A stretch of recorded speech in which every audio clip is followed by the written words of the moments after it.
Assalamualaikum warahmatullahi wabarakatuh.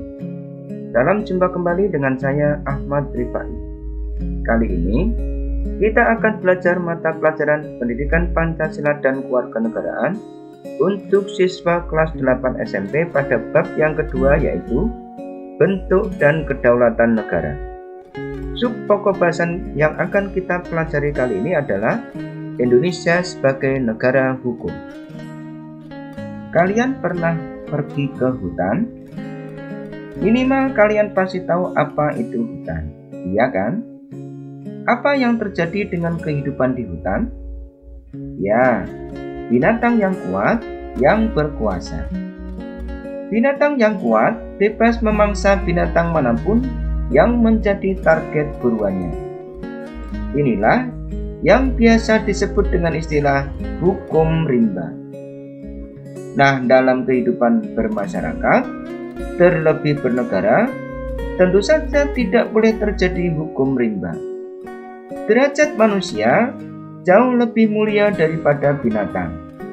Manusia diberikan hati untuk beriman dan akal untuk berpikir. Dengan iman dan akalnya, manusia bisa memahami bahwa untuk mewujudkan kehidupan yang baik, mesti diatur dengan hukum. Kalian bisa bayangkan apa jadinya bila di sekolah kalian tidak ada hukum yang berlaku. Siswa akan datang ke sekolah seenaknya, guru mengajar pun sesuka seleranya. Siswa tidak menghormati guru-gurunya, guru juga tidak peduli dengan murid-muridnya. Singkatnya, kehidupan sekolah pasti kacau.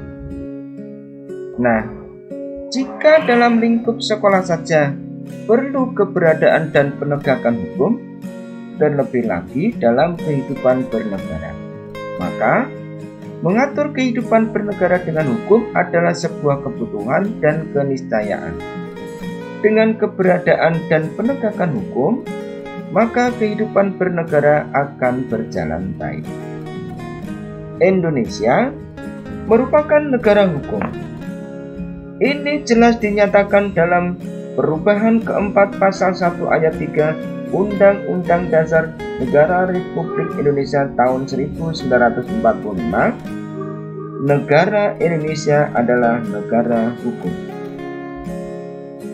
Menurut Jimli Asidiki, seorang pakar hukum tata negara, dalam konsep negara hukum, maka hukumlah yang mesti menjadi panglima dalam dinamika kehidupan bernegara.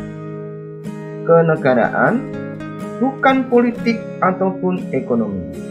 Karena itu, jargon yang biasa digunakan dalam bahasa Inggris untuk menyebut prinsip negara hukum adalah the rule of law, not of man. Atau yang berarti hukum sebagai sistem, bukan orang per orang yang bertindak sebagai wayang dari skenario sistem yang mengaturnya. Indonesia sebagai negara hukum mengembangkan perangkat hukum sebagai suatu sistem yang fungsional dan berkeadilan. Perangkat hukum ini dikembangkan dengan menata suprastruktur dan infrastruktur kelembagaan politik, ekonomi, dan sosial yang tertib dan teratur. Kemudian, agar perangkat hukum itu bisa berjalan baik, maka perlu dilakukan upaya membangun budaya dan kesadaran hukum dalam kehidupan bermasyarakat, berbangsa, dan bernegara. Menurut Evidensi, sebagaimana dikutip oleh Jimli Asidiki, ciri negara hukum ada 3, yaitu sebagai berikut. 1.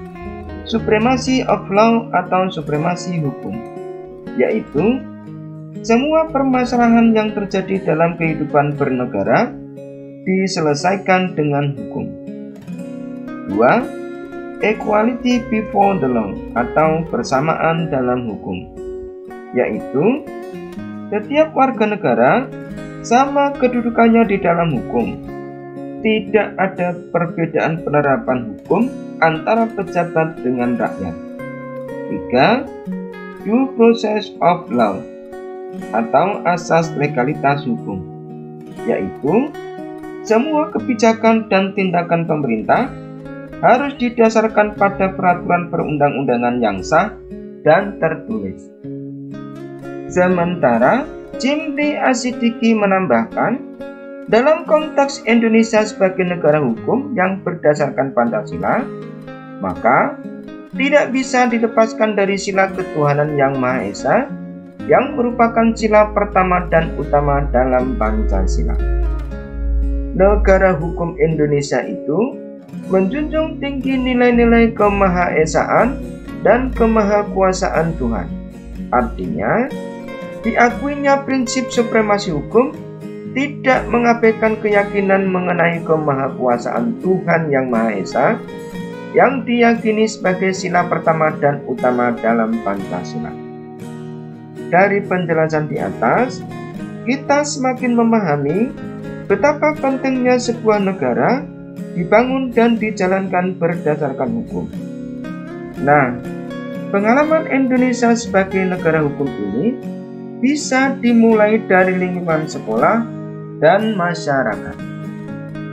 Perilaku yang mencerminkan sikap taat hukum diantaranya: 1. Hadir ke sekolah tepat waktu dan tidak pulang sekolah sebelum waktunya. 2. Melaksanakan tugas piket kelas dengan penuh tanggung jawab.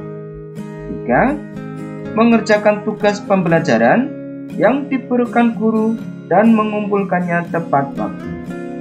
4. Menjaga kebersihan lingkungan sekolah dengan membuang sampah pada tempatnya. 5. Mengikuti seluruh kegiatan di sekolah dengan baik dan amanah. Demikian pembahasan tentang Indonesia sebagai negara hukum yang dapat saya sampaikan. Mudah-mudahan pembahasan ini bermanfaat untuk menambah wawasan, pengetahuan, dan kompetensi kita. Kita akan bertemu kembali pada subpokok bahasan berikutnya, yaitu Indonesia sebagai negara yang berkedaulatan rakyat. Sebagai penutup, marilah kita simak bersama pantun berikut ini. Cobalah Anda menyetel siaran berkualitas, salah satunya berita. Jika kita sudah taat dengan aturan, maka ketertiban dan kedamaian akan tercipta. Terima kasih atas segala perhatian dan juga support untuk channel ini. Wassalamualaikum warahmatullahi wabarakatuh.